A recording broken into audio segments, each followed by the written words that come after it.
నమస్తే. Welcome to BRK. నేను చక్కెర్ల ఝాన్సీ. ఇవాళ మనతో పాటు మన స్టూడియోలో ఉన్నారు doctor Haritha garu, MD homeopathy, gold medalist, వేద్య హోమియోపతి. మరి ఈరోజు మ్యామ్ మన స్టూడియోకొచ్చారు కాబట్టి మనకున్న డౌట్స్ అన్నీ అడిగి తెలుసుకుందాం.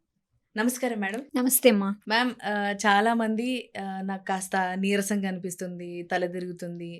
ఏది చెప్పాలనుకున్న ఏదన్నా చేయాలి అనుకున్నా కూడా మతిమరుపు ఎక్కువగా అనిపించినట్టు, వచ్చినట్టు అనిపిస్తుంది. ఈ కారణాలన్నీ చెప్తూ ఉంటారు. అండ్ దీనికి B12 లోపమే కారణమని చాలామంది అంటూ ఉంటారు. దానికి సంబంధించి B12 కాంప్లెక్స్ టాబ్లెట్స్ కూడా వాడడం కూడా నార్మల్ అయిపోయాయి. ఇప్పుడు జ్వరానికి డోలో ఎలా తెచ్చుకుంటామో అలా చేస్తూ ఉన్నారు. అసలు ఈ విటమిన్ B12 లోపం ఎందుకొస్తుంది? దానివల్ల ఏమవుతుంది? ఈ మధ్య కాలంలో మనం ఈ B12 లోపం చాలా ఎక్కువగా వింటున్నాం. అంటే చాలా మందిలో టెస్ట్ చేస్తే ఎక్కువ డెఫిషియన్సీ కనిపిస్తుంది. అయితే అసలు B12 యొక్క రోల్ ఏంటో ఫస్ట్ తెలుసుకుందాం. ఈ విటమిన్ B12 అనేది మన శరీరానికి చాలా అవసరం.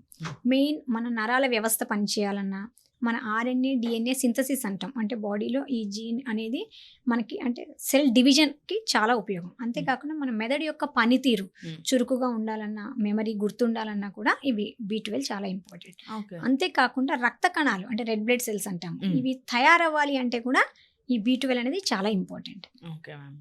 మ్యామ్ మరి ఈ B12 కాంప్లెక్స్ గురించి మాట్లాడుకున్నాం కాబట్టి ఏ ఫుడ్ తింటే ఇది ఎక్కువగా ఉండే అవకాశం ఉంటుంది? యాక్చువల్గా విటమిన్ B12 అనేది మన శరీరంలో ఉండే ఎనర్జీకి కావాల్సినటువంటిది అండ్ మన యాక్టివిటీస్ అంటే నరాల వ్యవస్థ ఏదైతే పనిచేయాలో దానికి ఉపయోగం. సో కాబట్టి మనకు తీసుకునేటటువంటి ఫుడ్లో బేసికల్గా ఆలోచిస్తే వెజిటేరియన్స్లో విటమిన్ B12 చాలా తక్కువ ఉంటుంది.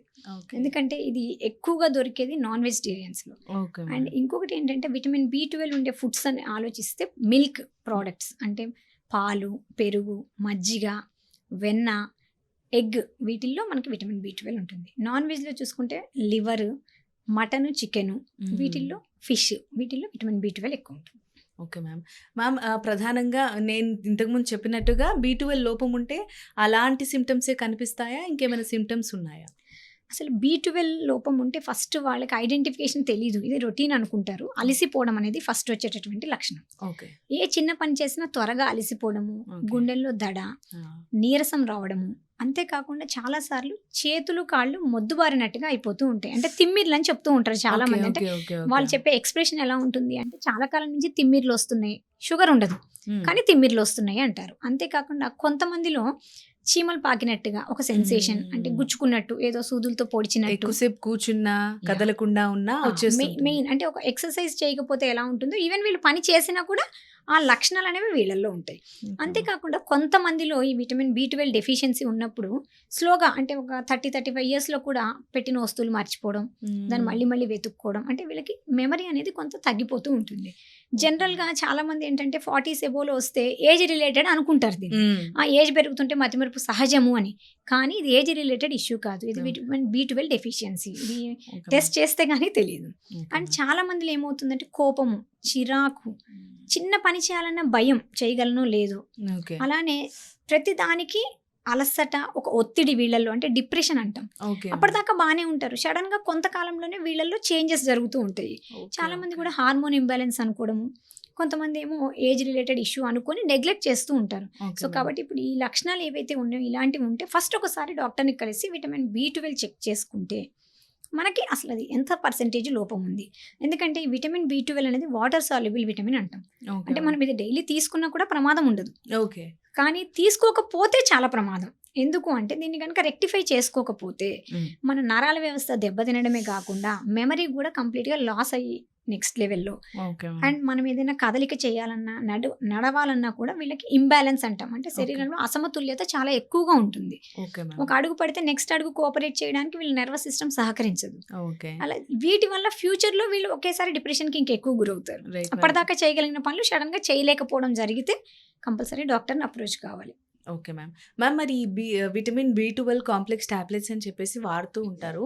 మరి డాక్టర్ రికమెండ్ చేయకుండా మనం జనరల్గా అడిగి తీసుకోవడం ఎంతవరకు కరెక్ట్? అంటే జనరల్గా ఈ విటమిన్ B12 అనేది ఎంత మోతాదులో తక్కువ ఉంది అనేది తెలుసుకోవాలంటే టెస్ట్ కంపల్సరీ.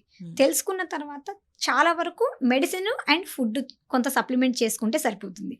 కొన్ని కేసెస్‌లో బాగా తక్కువ అంటే విపరీతమైన లోపం ఉన్నప్పుడు వాళ్ళు తల తిరగడము, కళ్ళు తిరిగి పడిపోవడం వంటి లక్షణాలుంటాయి. అటువంటప్పుడు వీళ్ళకి ఇంజెక్షన్స్, సప్లిమెంటేషన్స్ డాక్టర్ పర్యవేక్షణలో చేస్తారు. అండ్ మనకి హోమియోపతిలో అయితే చాలా వరకు అసలు ఈ బి12 అనేది ఎందుకు తగ్గుతోంది? First root cause important. Okay. ఒకప్పుడుండి ఇప్పుడు ఎందుకు తగ్గింది అని ఆ రూట్ కాజ్ నుంచి మనం ట్రీట్ చేసి అబ్జార్ప్షన్ పెరిగేలాగా విటమిన్ బి12 అబ్జార్ప్షన్ బాడీలో పెరిగేలాంటి మందులు మనం ఇస్తే గనక ఎక్కువ కాలం అలా మందుల మీద డిపెండ్ కాకుండా మన బాడీలో ఉన్నటువంటి అబ్జార్ప్షన్ కెపాసిటీని పెంచుకుంటే హ్మ్. చాలా ఈజీగా దీన్ని ట్రీట్ చేసుకోవచ్చు. మ్యామ్ కొంతమంది నార్మల్‌గా విటమిన్ టాబ్లెట్స్ తీసుకుంటారు మ్యామ్. హెల్త్ బాగుండాలని చెప్పేసి కొన్నిసార్లు అవసరం లేకున్నా కూడా ఇవన్నీ మనకు అవసరమే ఫుడ్‌తో పాటు అని చెప్పేసి ఇలా లైన్‌గా వేసుకుంటూ ఉంటారు. అది మంచిదే అంటారా? జనరల్‌గా మనకి ఏది లోపం ఉందో ఆ విటమిన్‌నే తీసుకోవాలి. ఓకే. సో ప్రతిదానికి విటమిన్ బి12 డెఫిషియన్సీ అనుకోవద్దు. విటమిన్ డి, కాల్షియం ఇలా చాలా డిఫరెన్సెస్ ఉంటాయి. So okay. ఏది తక్కువైతే దాని మోతాదు తీసుకోవాలి. అది కూడా ఎంత లిమిట్ పెరిగే వరకు మళ్ళీ 3 మంత్స్‌కి టెస్ట్ చేసుకోవాలి. ఓకే. చేసుకున్న తర్వాత అది సరిపోని మోతాదులోకి వచ్చింది అంటే ఇంకా టాబ్లెట్స్ వాడాల్సిన అవసరం లేదు. మోతాదుకి మించి వాడడం కూడా ప్రమాదమే. ఓకే. మ్యామ్ మీరు ఇంతకుముందు చెప్పినట్టుగా మీరు చెప్పిన ఫుడ్ ఐటెమ్స్‌ని గనక నిజంగా డైట్‌లోకి మనం అలవాటు చేసుకొని రెగ్యులరైజ్ చేసుకుంటే గనక ఈ సమస్య నేచురల్‌గా తగ్గే అవకాశం ఉందా? డెఫినెట్లీ అండి. మెయిన్ అసలు విటమిన్ బి12 తగ్గడానికి రీజన్స్ ఇప్పుడు మనం లక్షణాలు తెలుసుకున్నాం. అసలు ఇది హ్మ్. ఎందుకు తగ్గుతుందో తెలుసుకుంటే హ్మ్. అవి జాగ్రత్తలు గనక మనం పాటించినట్లయితే దీని నుంచి మనం రికవర్ కావచ్చు. మెయిన్ కారణాలు ఏంటంటే డైజెషన్ ప్రాబ్లమ్స్. ఈ విటమిన్ ఓకే. బి12 ఎవరిలో తక్కువ అవుతుందంటే ఎసిడిటీ సమస్యలు ఉన్న వాళ్ళకి, ఎక్కువ యాంటాసిడ్స్, పెయిన్ కిల్లర్స్ వాడుతున్న వాళ్ళల్లో కూడా గట్‌లో అబ్జార్ప్షన్ ఉండదు. బి12ని తీసుకోదు బాడీ. So okay. అంతేకాకుండా చాలామంది ఆల్కహాల్ కన్జంప్షన్ ఎక్కువ ఉన్న వాళ్ళలో కూడా విటమిన్ బి12 తగ్గిపోతూ ఉంటుంది. ఓకే. సో మనం విటమిన్ బి12 ఎక్కువ స్ట్రెస్ ఫీల్ అయ్యే వాళ్ళల్లో, ప్రాపర్ స్లీప్ లేని వాళ్ళల్లో కూడా డైజెస్టివ్ ప్రాబ్లమ్స్ వల్ల అబ్జార్ప్షన్ ఉండదు.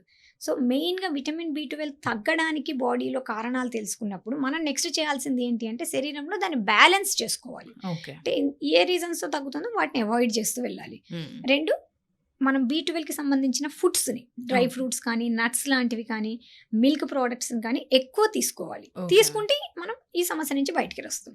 అంటే స్టార్టింగ్ స్టేజ్‌లో ఎప్పుడైతే మనలో అలసట, గుండెల్లో దడ ఇలాంటి లక్షణాలు ఉన్నాయో ఇది కామన్ అనుకోవద్దు. ఓకే. నరాలు తిమ్మిర్లు రావడం ఇవి స్టార్ట్ అయినాయి అంటేనే మనం ఆ స్టేజ్‌లోనే గనక దీనికి వెంటనే గనక మనం డైట్ ఫాలో అయ్యి డాక్టర్‌ని గనక అప్రోచ్ అయినట్టయితే మనం జీవన శైలి మార్పులతో కూడా కొంతవరకు మనం దీన్ని రికవర్ చేసుకోవచ్చు బి12.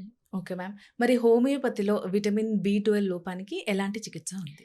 హోమియోపతిలో మనము విటమిన్ సప్లిమెంటేషన్ ఇవ్వము. మెయిన్‌గా ఇది న్యాచురల్ ప్రొసీజర్. ఓకే. అంటే బాడీలో విటమిన్ బి12 తగ్గితే బయట నుంచి సప్లిమెంట్ ఇచ్చే బదులు అబ్జార్ప్షన్ పెరిగే మందులు ఉంటాయి మన దగ్గర. అలానే ఒత్తిడి వల్ల కూడా విటమిన్ బి12 తగ్గుతుంది కాబట్టి ఒత్తిడిని తగ్గించేటటువంటి న్యాచురల్ మెడిసిన్స్ మన దగ్గర అందుబాటులో ఉన్నాయి. అంటే జనరల్‌గా ఈ డిప్రెషన్ ఇవి ఉన్నప్పుడు ఏం చేస్తారంటే సైకియాట్రిస్ట్ దగ్గరికెళ్ళి సెడేటివ్స్ వాడుతుంటారు. ఓకే. మనం ఆ సెడేటివ్స్ ఇచ్చే బదులు న్యాచురల్‌గానే బాడీలో ఈ డిప్రెషన్ స్థాయిల్ని తగ్గించేటటువంటివి ఇమ్యూనిటీని పెంచే మందుల్ని ఇస్తాం కాబట్టి ఈ గట్ హెల్త్‌ని కూడా క్లియర్ చేయగలుగుతాం. అంతేకాకుండా ఒక్కొక్క పర్సన్‌కి ఒక్కొక్క రకమైన మెడిసిన్ ఇండికేట్ అవుతుంది హోమియోపతిలో. Okay ma'am. బి12 డెఫిషియన్సీతో ఇద్దరు పేషెంట్లు మన దగ్గరకొచ్చినా మనం ఇద్దరికీ ఒకే మెడిసిన్ ఇండికేట్ చెయ్యం. ఓకే. బికాజ్ ఇద్దరిలో రూట్ కాజ్ డిఫరెంట్. సో ఇది ఓకే. ఇండివిడ్యువలైజ్డ్ ట్రీట్మెంట్ అంటాం దీన్ని. ఓకే. హోలిస్టిక్ అప్రోచ్ ద్వారా హోమియోపతిలో పర్మనెంట్ సొల్యూషన్ ఇవ్వగలుగుతాం బి12కి. పూర్తిగా తగ్గిపోతుందంటారు. తప్పకుండా. Right ma'am. ఓవరాల్‌గా మరి బి12 లోపానికి అసలు కారణాలేంటి? దాని సింప్టమ్స్ ఏ విధంగా ఉంటాయి? హోమియోపతిలో దానికి ఎలాంటి ట్రీట్మెంట్ ఉందని చెప్పేసి చాలా బాగా వివరించారు మేడం. ధన్యవాదాలు. Thank you.